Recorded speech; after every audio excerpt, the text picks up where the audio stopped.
Morgan, you're our next gold star.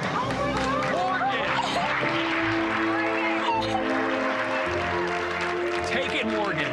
It's yours. I don't deserve this at all.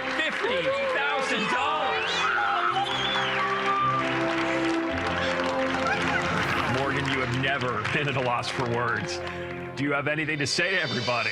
I don't think I deserve this at all. I've just been wanting to spend as much time with these people as much as possible, so I haven't really had the best work ethic lately.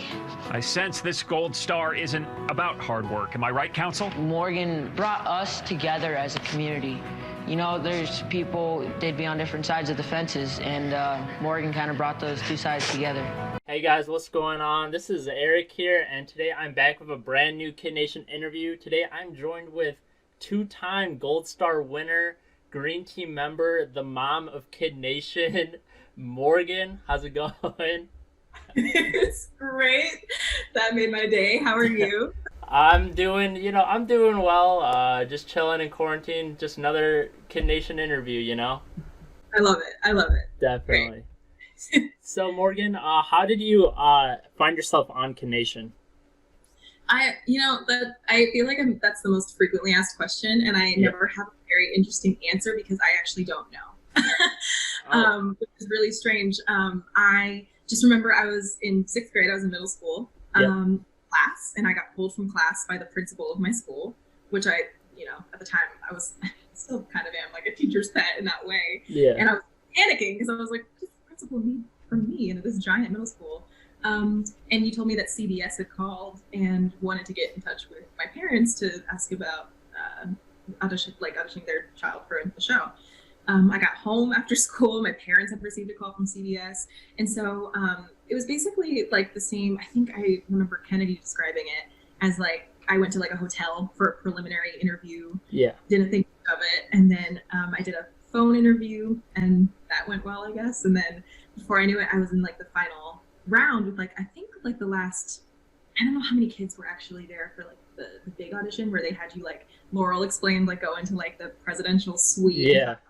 CBS execs and they interview you and see basically like, is this the kind of kid we want to be on the show? And I remember like really wanting it when I realized like, oh, this is legit. Like this is gonna be a big thing on CBS. And I just really wanted to be a part of it. And before I knew it, I was cast, but I don't know how they got my contact information.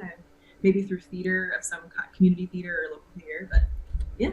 Okay, that's cool. So it literally started with you being called to the principal's office, pretty much? Yes. Okay. That's kind of wild. Yeah. For 6th grade. But it was great news. Good news. Very bizarre, but I mean, the same principal out of the office to give me the good news that I had. Okay. That's cool. That's honestly the best case scenario for the principal's office, though. It's 6th grade. Yes. Literally. Can't complain.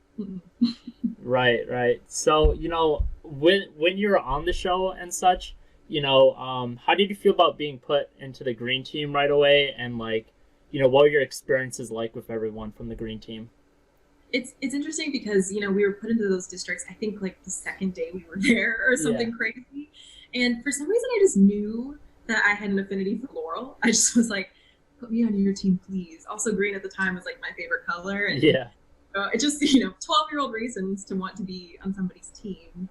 I just felt like this kind of familial thing with her. And so I knew I wanted to not only be her friend, but like be her teammate. So, yeah. Yeah, definitely. That's cool for sure. Is there anyone else like outside of the Green Team that you're pretty close with? Oh gosh, let's see. Yeah, I mean, I remember I kept up with DK a lot because we were both in the theater scene and still are.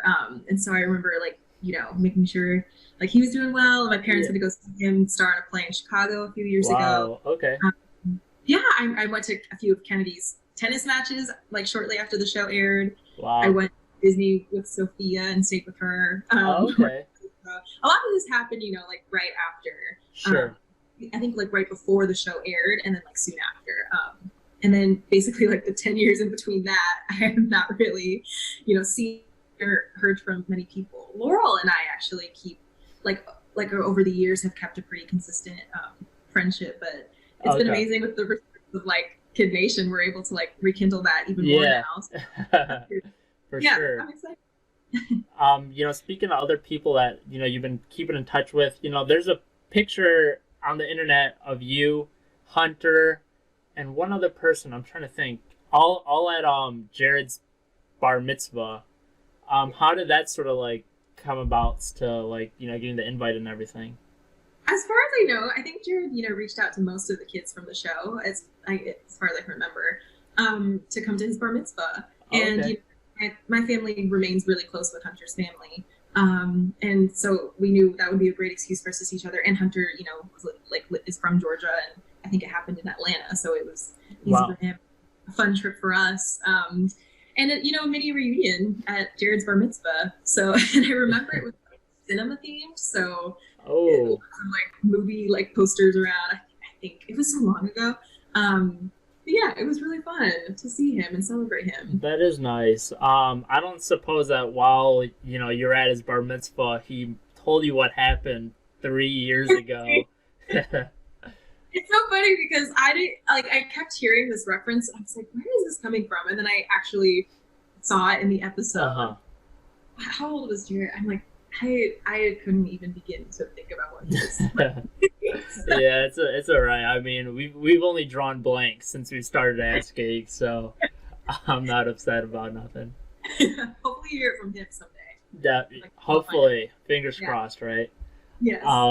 So, it's kind of interesting how close contact you've kept with Hunter, because I've heard that it is mostly him and his family that organized the Kid Nation reunions after the show ended. Oh yeah, his mom was like our show's mascot at one point. I adore her, and she's the most wonderful angel that walks this earth. And so she really wanted to keep us all in contact and in touch with one another and organize times for us to get together. And those were I think mostly successful right when we were all still, young and able to travel. Now we're all young adults and living our own lives. So it was a lot easier when we were 13, 14, 15, meeting up in Disney or meeting up, I think one time my family even met up with hers because we both realized we were on the same highway going in opposite directions. Wow. So got off at an exit and then took a quick picture and said hi. And then that's pretty impressive. Yeah, she was, the spearhead of a lot of those activities. So it was great. Gotcha. That's all good, definitely. So, going back to life in Kid Nation and stuff, what would you we don't really get to see you a whole lot after the religious episode. So I'd actually like to touch on the religious episode real quick. So the religious service that the town council tries to hold on, it fails, right? Everyone's pretty mad at them and everything. And then you hold one, and somehow it's the end of the Grinch Stole Christmas, where everyone was just getting together in the circle and everything around the fire, celebrating. How did that happen? I mean, I can't take full credit for that. And this is the first time I think I've ever said this publicly. I did not, that was not on my own accord that I put together the religious service. The producers really wanted that to happen. They wanted this to be a little kumbaya moment at the end of the night. And actually, that was Easter night. That they were filming. And I think I was a little sad to be away from home for the first time for Easter. And so I was actually on my way to bed. So, to be really honest, and the producers were just come on, let's do the service, let's get the kids together and figure something out. And so I just remember being fine, let's do something. And then it was the most rewarding experience, and I actually am really thankful to them for encouraging that kind of thing, because it was a beautiful thing to see as a 12-year-old, to see all of these people of different varying beliefs come together and just have this moment.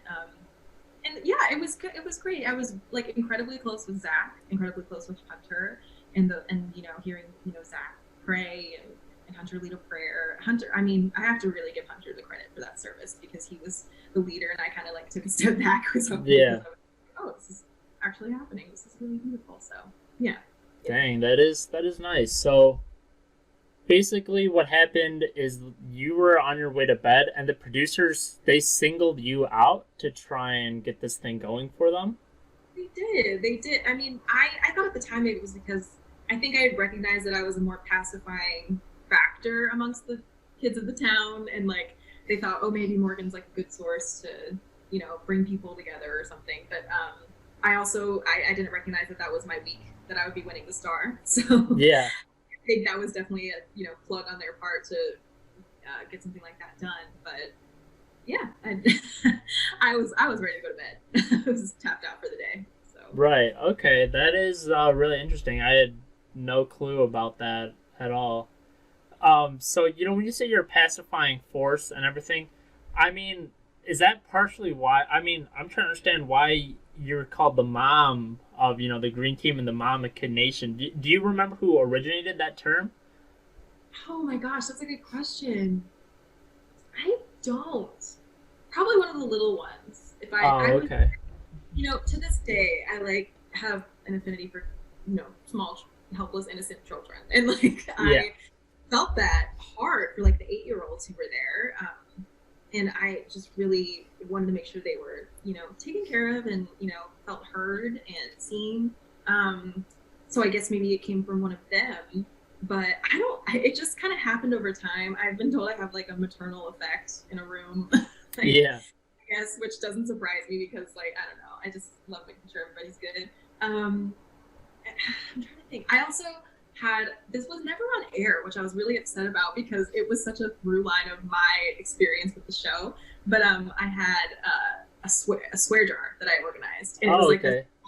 I still have it at home. It's this tall glass jar, and I wrote swear jar with like an orange crayon that I had found on like Yeah. some parchment. And I remember I would collect a buffalo nickel whenever anyone swore around the little kids or around me. Yeah.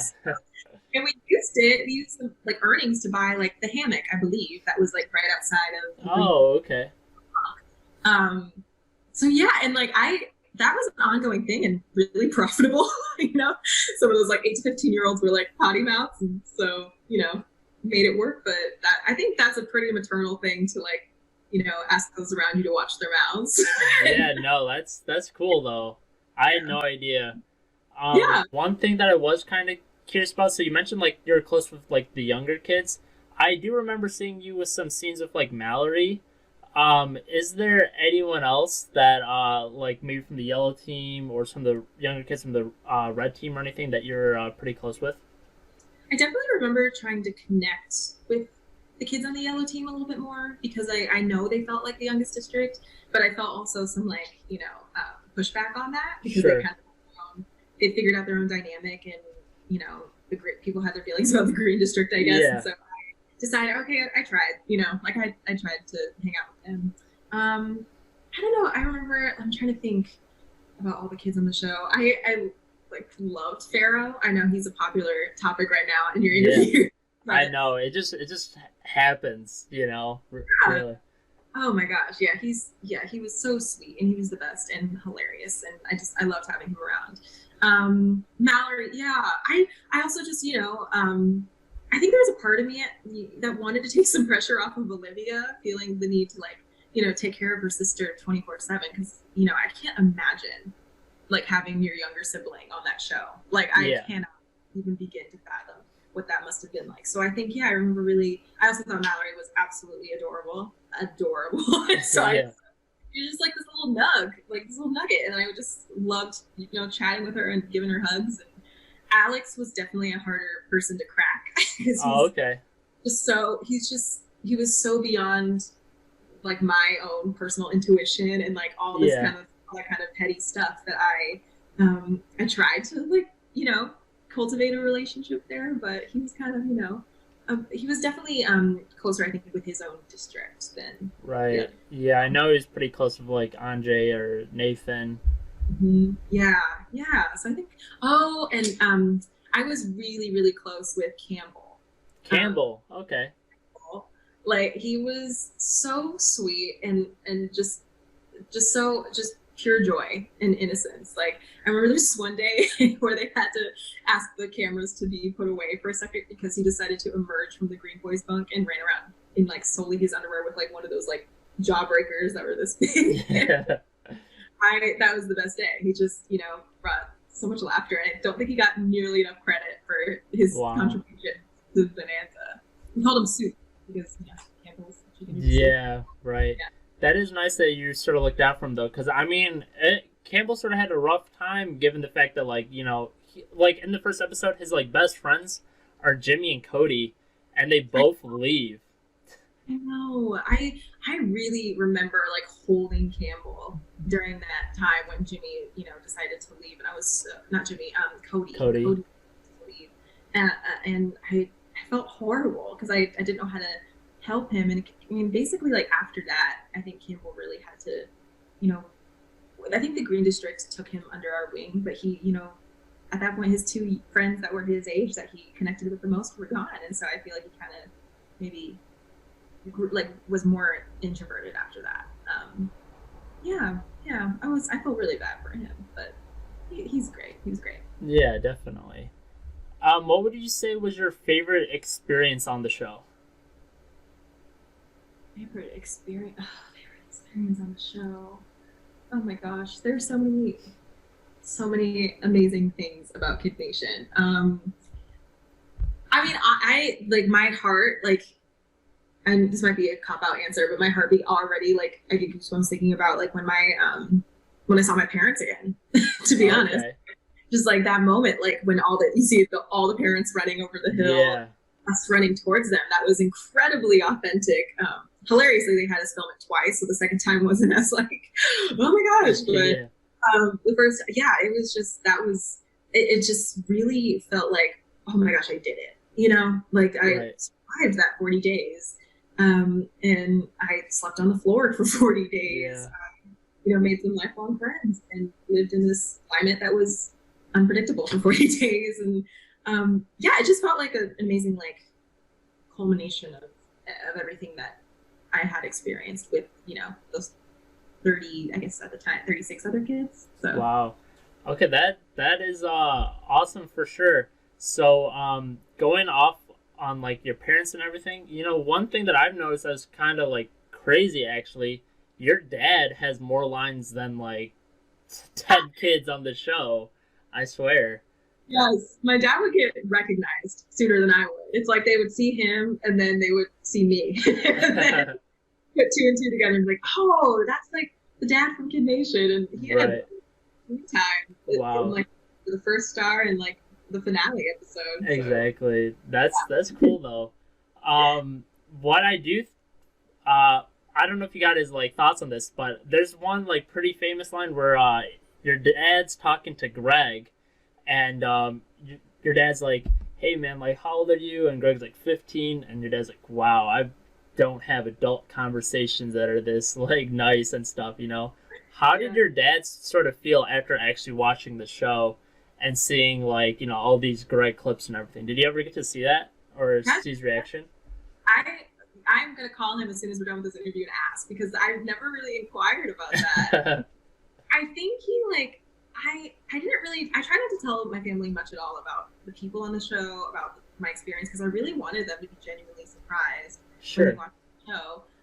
Of course, I think he was like, oh man, like it was bullied, like not what I anticipated him being, especially with them having that conversation at the end of the show. But like Greg also was wonderful, especially in front of adults. Like he just had a different rapport with them. Like he was incredibly sweet, and like and then you put him in a different environment where he's the biggest and baddest and oldest, and so it's just like a very different dynamic. So my dad got to be very like responsible Greg, and so a lot of sides to him. So definitely. When Greg gives you the $50,000 gold star, he's the one that actually like announces it and gives it to you, and in it he says, Morgan is a true friend of mine. Do you think those were actually like genuine words? Like, were you guys actually like good friends? Yeah, I really do. I mean, I much like many of the other kids, was very aware that Greg was incredibly flawed at 15, like, and he was the oldest kid, and and chose to be a bully a lot of the time. But, you know, off camera, I had a lot of really nice moments with Greg.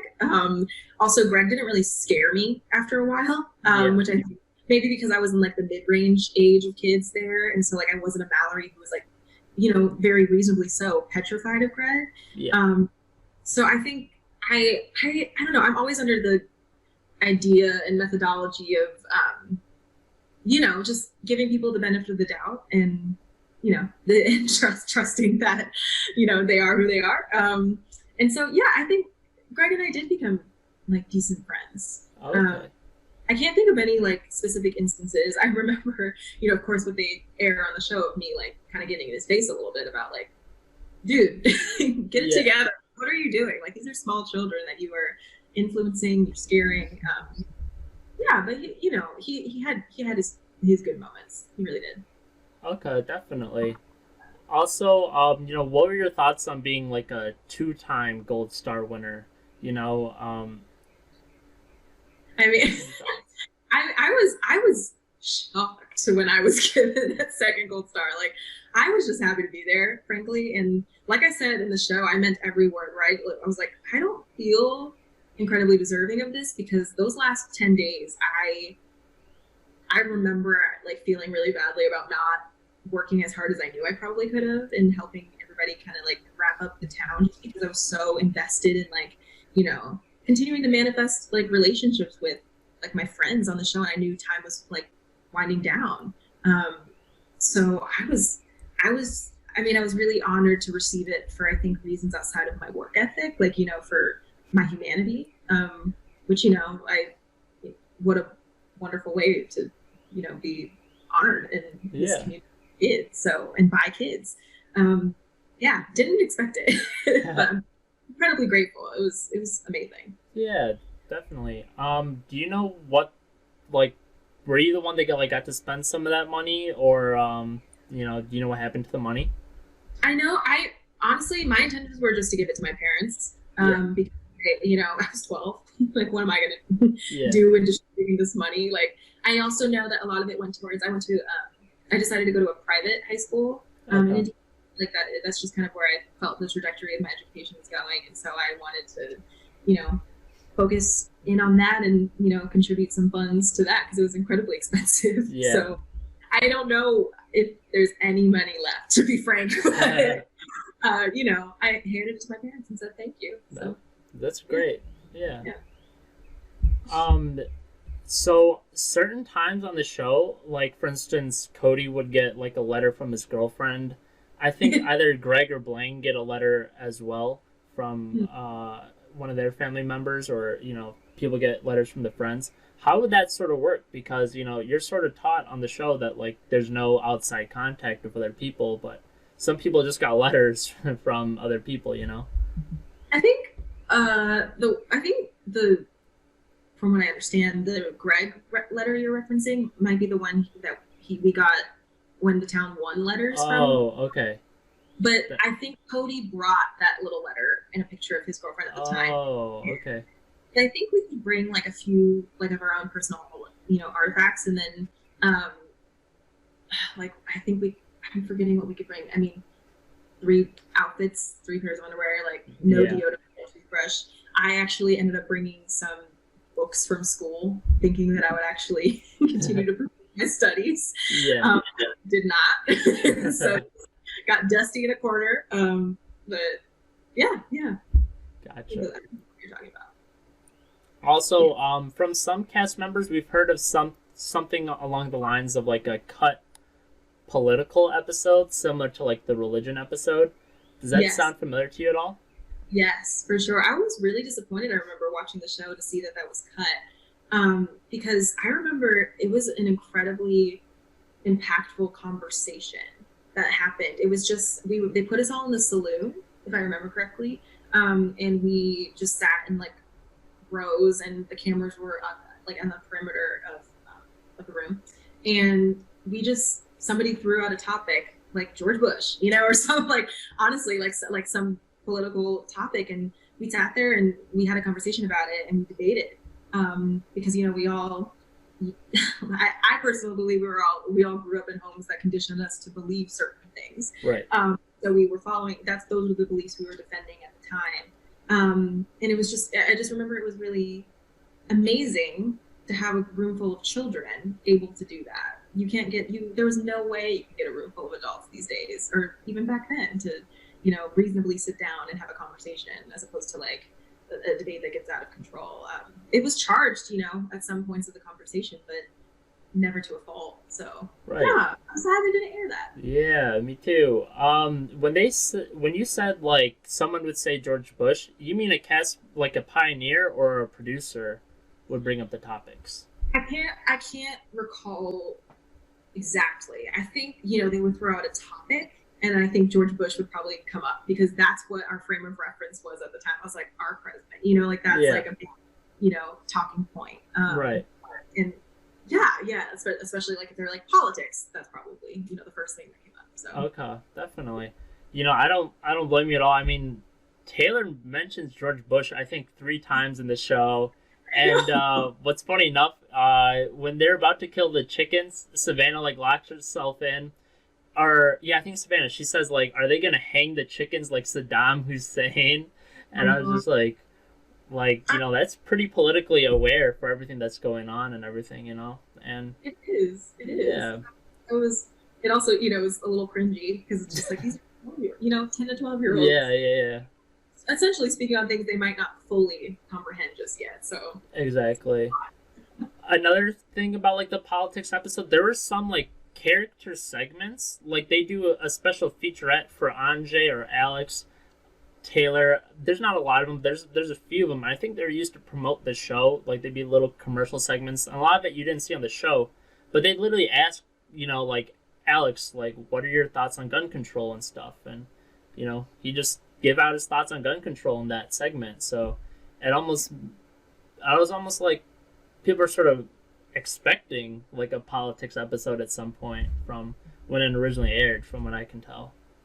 Wow, I have to go back and watch those segments. I mean, I totally recall like what you're referring to. I just haven't seen those in so long because I remember it was like some of the cut footage that they used for those little I believe like vignettes of people. I don't know. That's really cool. I wonder if his position has changed or remained the same. Yeah, I think it's a little bit different. It wasn't, Alex is a really smart kid. I don't think it's the most like refined argument though, if I remember correctly. No matter how high your IQ is at night, gun control is a beautiful topic at that time, no matter what. So that's interesting. But right. Love that.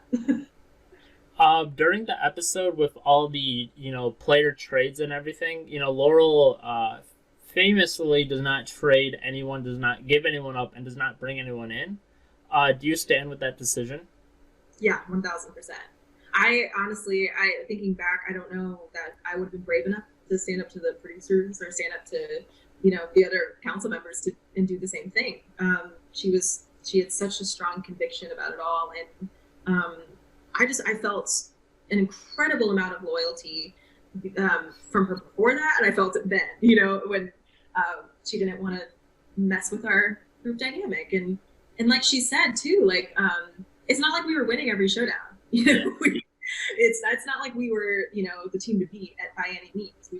We had cultivated this really amazing group of humans who were incredibly talented in all different kinds of ways, and so we wanted to keep that up, and I'm really glad she did.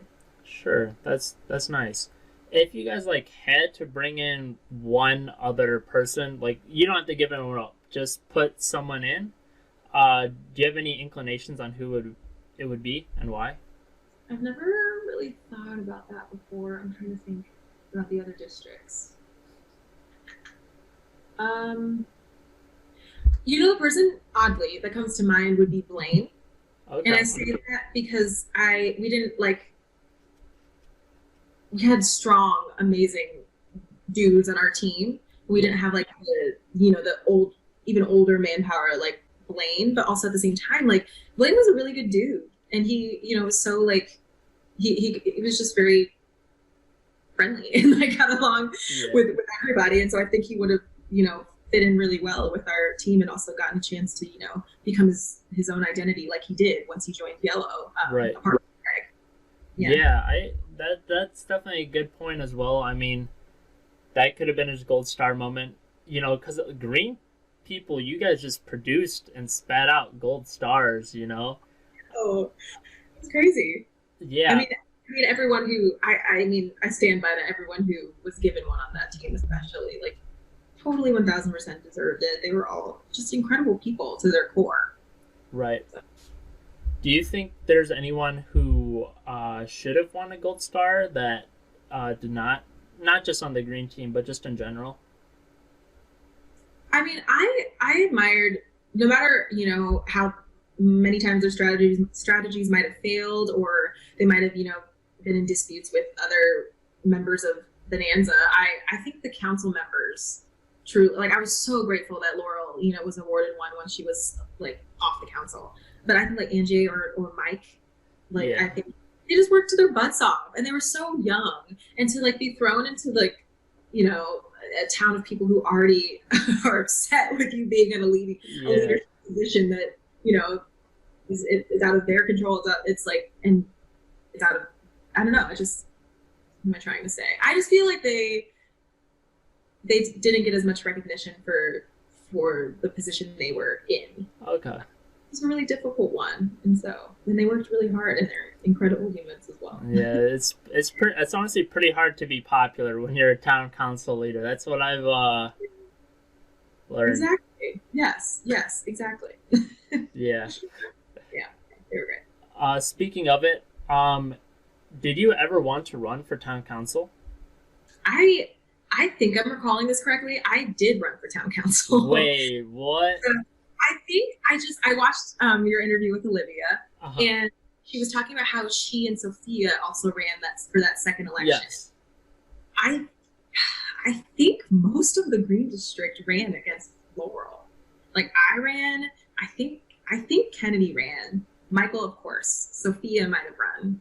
I just really vividly remember seeing everybody get up one by one, give a short speech about why, like, they should be considered, and that was that. But I think that's also why the producers left out the tally for the second time. They just kind of announced, like, these are the people who win, because, I think I remember I voted for myself because I was like, let's see how this works out. And so they, when they had so many other people running, they couldn't do a fair, tally. So yeah, that was cut. So how did that election work with so many people running? Did they end up doing a retally? Did they, like, narrow it down to just Michael and Laurel later, or how did that work? Yeah, I guess they did. They were in charge of the masterminds of all of that kind of tallying and stuff like that. But I think Michael did actually receive the most votes in our. Mm-hmm. So that worked out. Like, I think that's usually how it worked out in each team, no matter who got up and spoke and wanted to, be considered for that position.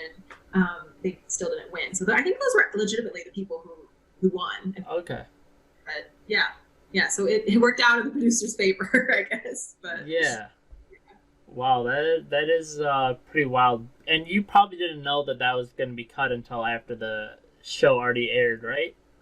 Oh no, I had no idea, because I remember watching that episode and thinking, oh, okay, so they just, like, zeroed in on the big dudes, like, they just like exited out everyone else that wanted to be considered.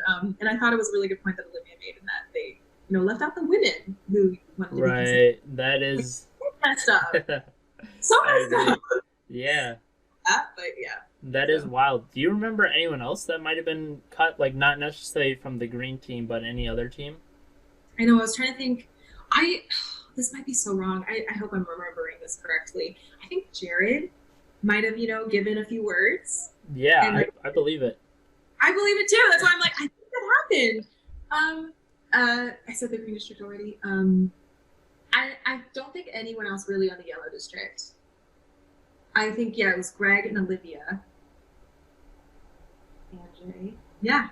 I think that's about it, as far as I can recall.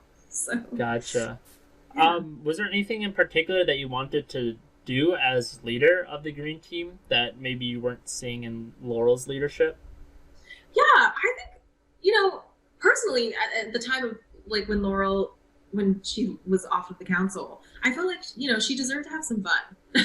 Yeah. Like it seemed like it was her time to just be able to take it easy, take a break, sleep in, and not go to read the journal at 5:30, 6 o'clock in the morning. And so I felt like I had a fresh work ethic, like, and I was ready to go. And I think unfortunately once that just didn't happen for me, I was like, well, I guess we're just gonna chill with Laurel until the end of our time. Right. So yeah. Gotcha. What are your thoughts on so some people, like you saw in the Olivia interview, so a lot of people who were running were under the impression that it'd be the whole town that votes for individual leaders. What are your thoughts of the current method to that method? Do you think that would have drastically changed some of the outcomes for some of these elections? I really do. Yeah. I mean, because somebody can be popular within a district but not popular in the town. So yeah. I feel like that really would have skewed a lot of the results. I actually was under the same impression. I thought it was going to be everyone voting for each district, which I honestly think would have been more of a democratic way of doing things. I agree. Yeah. It felt very I don't know, it pointed for each district. So yeah, I was surprised it didn't pan out that way. And I think it would have definitely resulted in a very different looking council. Hopefully more women, maybe. Yeah, but, right. Yeah. Yeah. Well, speaking of which, what are your thoughts on the all-male council in the final council run? I remember being petrified just because I just was scared of Greg and Blaine having any control as a unit. Mm-hmm. I didn't like the fact that they were both on council. I think one or the other on council, sure, might have, made a difference. I think, Greg also kind of shifted into a different, leadership position at that point. And so he was in a different place, but with Blaine, under his wing, it felt like this could be troublesome. I was mostly grateful that Michael was a representative, that he was up there, because Michael was the most sound, informed, wise, 13-year-old at the time, that I had ever met. And so I was just glad his voice was one of the four. Definitely. I just thought it was kind of interesting. Honestly, on that trade episode, that's when the show just started kicking on drama, all the leaders, they think they're being they're yes, we're balancing the teams, we're doing such a good job with these trades. And they literally all get voted out. It's wild. I know. It was good though, honestly. And then on the other side of it, I was almost relieved. I'm like, okay, it's time for some new, fresh takes on the whole town. Just new leadership. But the fact that there wasn't any female representation was obviously worrisome, and they were the four oldest boys. Mm-hmm. So, yeah. Yeah, actually, it does sort of culminate towards the scene that you see on the street, where it's the green team versus. I honestly want to say the rest of the town at that point. The only other person I watched it a few times because I've put that clip in a lot of my other videos. The only guy that's actually standing with the green team is Zach, oddly enough. But for the most part, it's the entirety of the other town that's against you guys. And you actually speak up during that moment. What was that like for you, and what were you sort of thinking there? My stomach was hurting. I was nervous. I was so nervous. I was 12 and this was a 15-year-old boy that I was, standing up to. That is a huge discrepancy in age, when you're in 6th grade and you're just looking at this big bad guy who's cursing at you and telling you you're wrong. And so standing up to him, I was like, this is not accurate, actually. Yeah. And it's just also you had no right to listen to our conversation in the first place. We've never done that to you, and I'm sure you have said your piece once or twice before about what you think of everybody else. But yeah, I just felt it was important for me to say something. I had been rather quiet and just a team player and up until that point, and but I'd stood up to Greg before too, so I was like, here we go again. Sure. So, yeah, but I think you see me crying afterwards because I was just overwhelmed because confrontation is not my friend. So. Okay, that's fair. Yeah. So that I was going through it after that to come down from it. But yeah. Gotcha. So speaking of which, I mean, how's like everyone else on the green team like able to handle it? Because that scene is honestly pretty short. How did everyone else sort of react to that?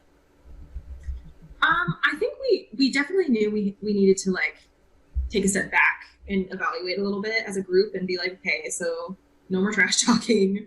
Not that I recall doing a ton of that. It was just kind of, stating the facts a bit, about our new leadership. And Michael was in the room and he, didn't disagree, as you see. But at the same time, we were like, okay, like what are the priorities moving forward? A benefit to the town as a whole. And so I think I remember, most importantly, feeling united with my team still, even after being bombarded by the other, 30 kids in the town. Yeah. So yes, it was a good. What did Soup say? Campbell. I still refer to him like. What do you say? Like, united we stand, or divided we fall. So I was like, yes, smart little kid. Sure. Yeah. So speaking of the inciting incident for that moment, I mean, so it comes out from the fact that Greg and Blaine, they got their ears pressed against your guys' door. It's pretty much the whole green team. And they do have clips of you, criticizing Greg and Blaine.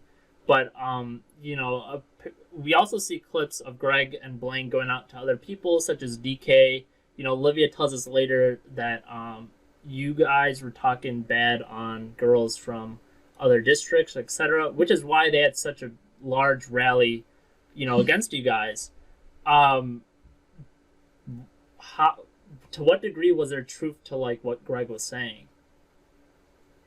I mean, of course, I think what you see is true. Like, we were talking about like not trusting Greg or Blaine, especially together on the council, how we felt the respect game was ludicrous. And, we were not supportive of that idea, that concept at all, because it was, it was condescending.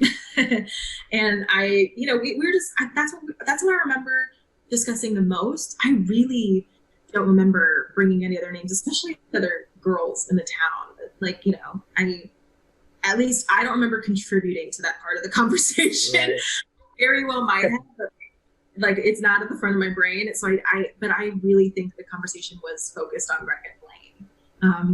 But like as we've learned and current and past history, like you just need to say something, and once you have people believe you, then you have followers. So It's like, it doesn't matter what you say, you can like skew it however you may choose, like saying they said this about you guys when really we were just talking about them, so we were upset with them.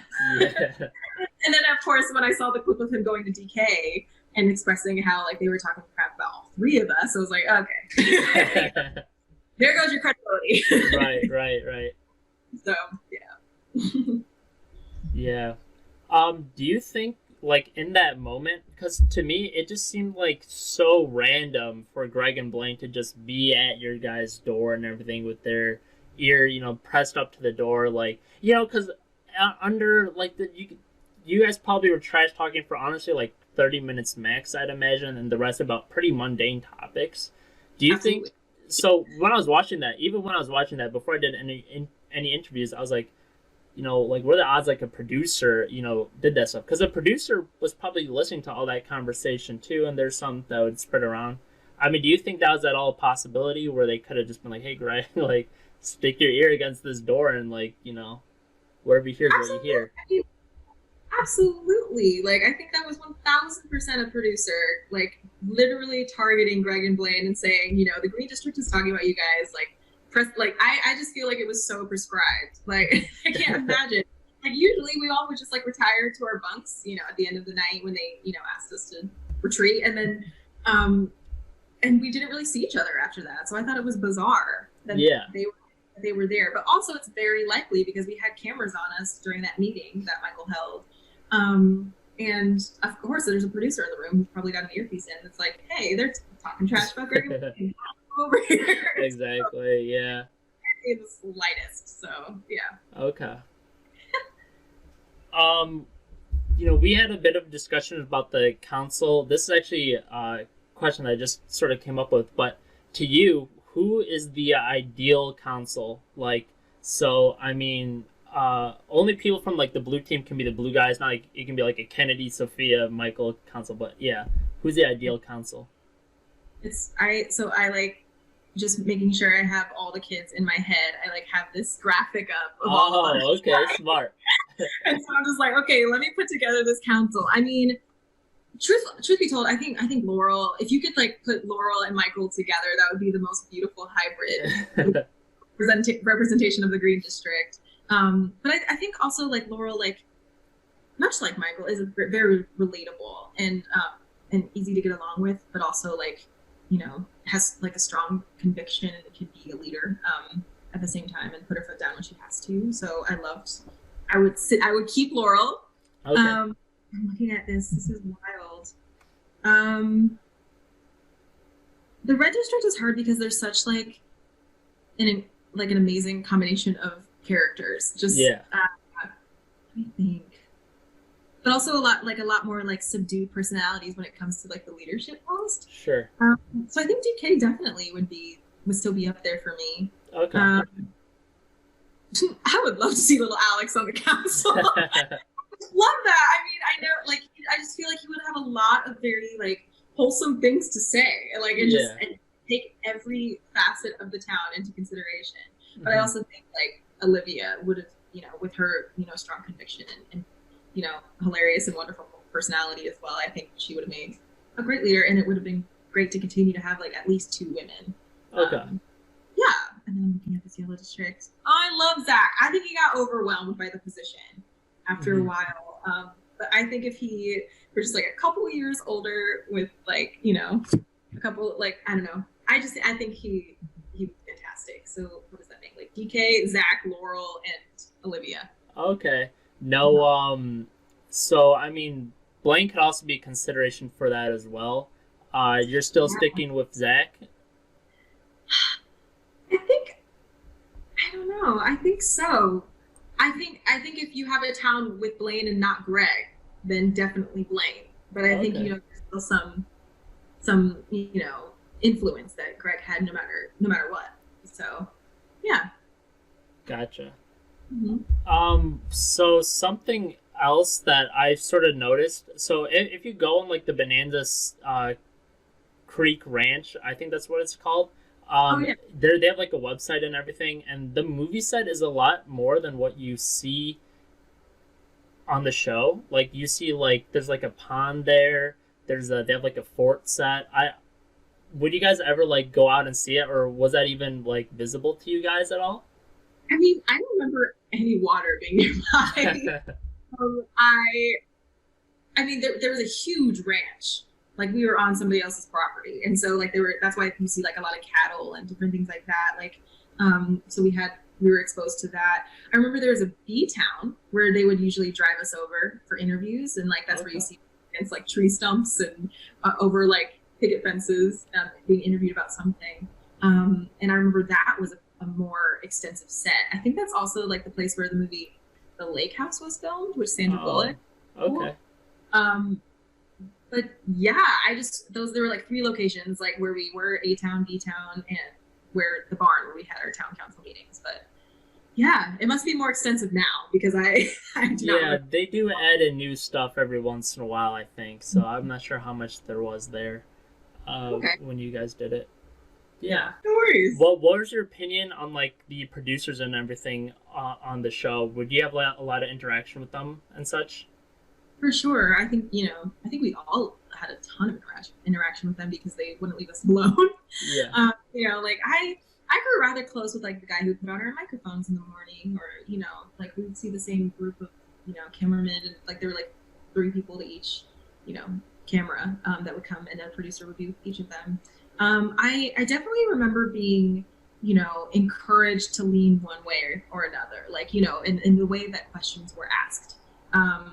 But I will say my mother, the night before I left for Bonanza City, she was like, okay, so my only advice is like, don't say anything on camera that would embarrass our family, yourself, or God. And I was like, you got it. And so that eliminated a lot of what I maybe wanted to say about some things I was experiencing. So I never really had a ton of trouble with like the producers for that reason. I did not appreciate though, like when I would see like kids being interviewed, they would be like, you know, walking somewhere, or and the camera would be following them, and the producer would be like asking them questions, and they would be crying, just tears. And I hated that they were just like, you know, clearly upset about something, and the producer was, you know, just gaining more footage and ground from that. And I did not agree with that. I think I actually managed to stop one of those interviews from happening because I was like, okay, enough. Like, this is ridiculous, you know? Like, so yeah, I did not appreciate them, you know, coaxing kids to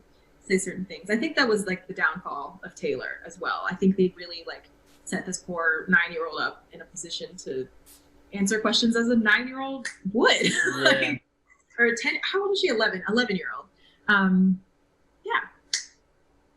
Yeah. Gotcha. So, Speaking of the producers, I mean, the executive producer, Tom Foreman, would he like be on set ever, or like checking stuff out, or did you guys like pretty much never see him? we didn't really see him very much. I saw him like maybe 3 times, and I knew he was important because he would have like, you know, those like film like director vests on with all the stuff that you need, and hat, and so I knew he was like a big deal. I just didn't, you know, they kept us so out of the know about like the behind the scenes things that I hardly recognized him at first. But yeah, we never really had too much exposure. Gotcha. How about Jonathan Karsh? Did you like ever get around to talking to him or anything?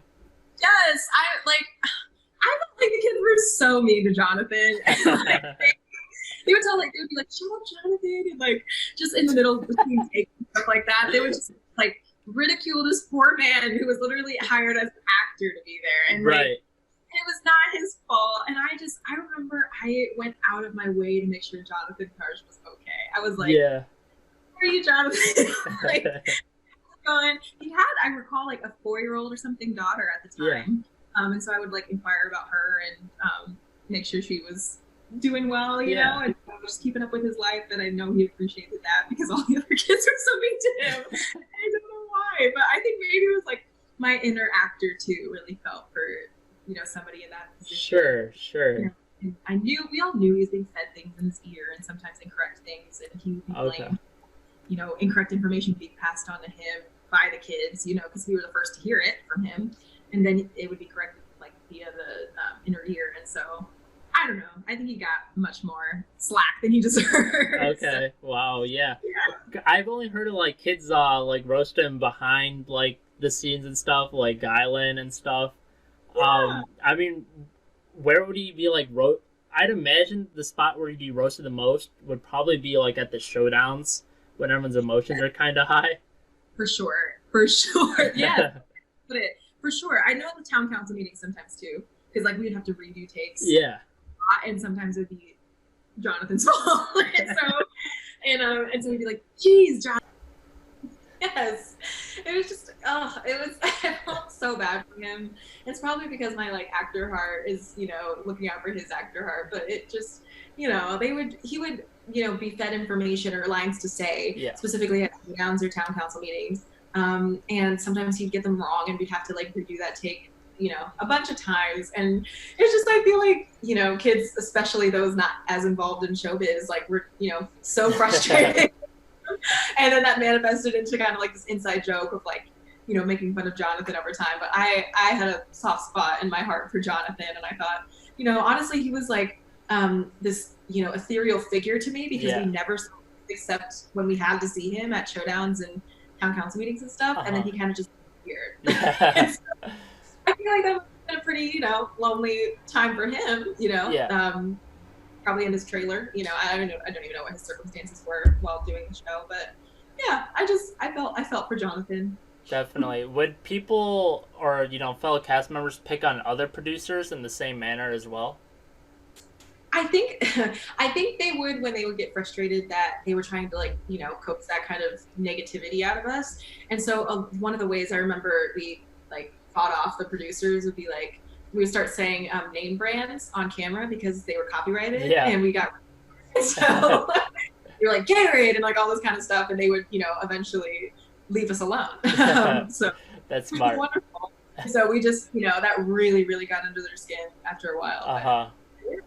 Wow. If you had one like big thing to change about Kid Nation, like either how it's run or like maybe one of the rules or something, like what would that be?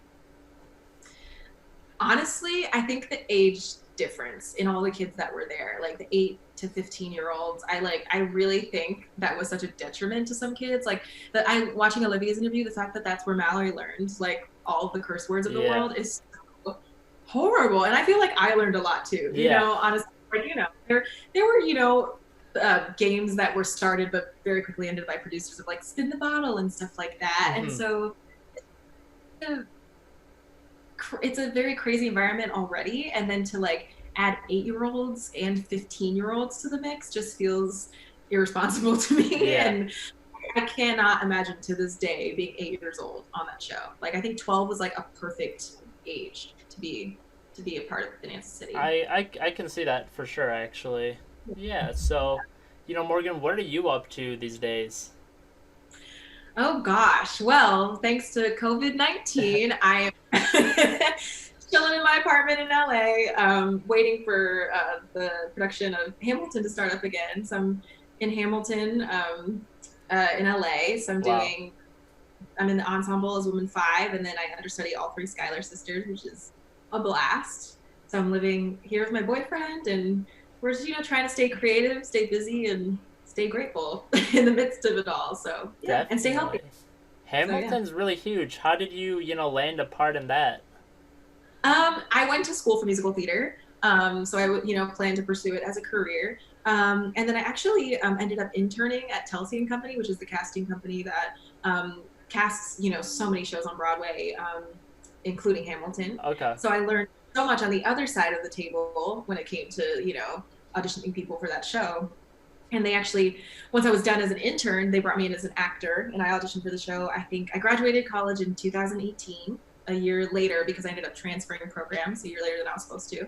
And then I was living in New York for that whole first half of that year, and did my internship in May, and then I ended up booking Hamilton in the fall in September. Oh, okay. So, that's really exciting. Yeah, definitely. Congrats to you on landing that role. That's cool. How long... Yeah, I'm not very well versed in theater at all. So, I mean, when you got that role, I mean, you can pretty much play that role for as long as you want within Hamilton, or do they swap them out, or how's that work? I think it doesn't matter. Like depending on if other opportunities come up for you, then you could move on to those. But for right now, my plan and hope is to stay with the show. It's my biggest dream come true so far in my life. And it is huge. Yeah, I mean, there's no doubt about it. Yeah, oh gosh, yeah. It's an amazing, gorgeous show, and I'm so grateful and humbled to be able to like tell the story that it's telling. Especially, it's timeless, especially right now in our country of unrest. So, sure. Yeah, the hope is to stay with the show, especially got to pay the bills through the end of quarantine and beyond. So. Yeah, we'll see. I have, lots of hopes and dreams within my career. That's great, yeah. Any more, like, aspirations or, like, like future plans or goals with your career? I think, I want to land in New York City. I was living in New York during my internship and for the few months that I, had left there before I went off to do the show in Puerto Rico and San Francisco and now LA, which is crazy. So I want to land there with my boyfriend and buy a dog and audition there and Broadway's hopefully in the future, and I would also love to pursue TV film a little bit more. Got a taste of it with Kid Nation, to be honest. Okay, great. Like when I was 12, reality TV is incredibly different from scripted television. I bet. But yeah, so I think that's hopefully on the horizon. Yeah. Right now, we're chilling in quarantine, trying to, make a different recipe of a smoothie every day, and that's nice. Watch a new show and catch up on some Kid Nation friends. So. Sure. Do you think Kid Nation has in any way impacted your acting career, like helped it, or has anyone that you've like auditioned for seen Kid Nation or anything like that? Hilariously, it is on my resume, but I kind of forget that I've put it there, and it's never, it doesn't very often. I think people are kind of like, she looks familiar, but they don't exactly know from where, and I don't, unless they ask, I don't tell. Yeah.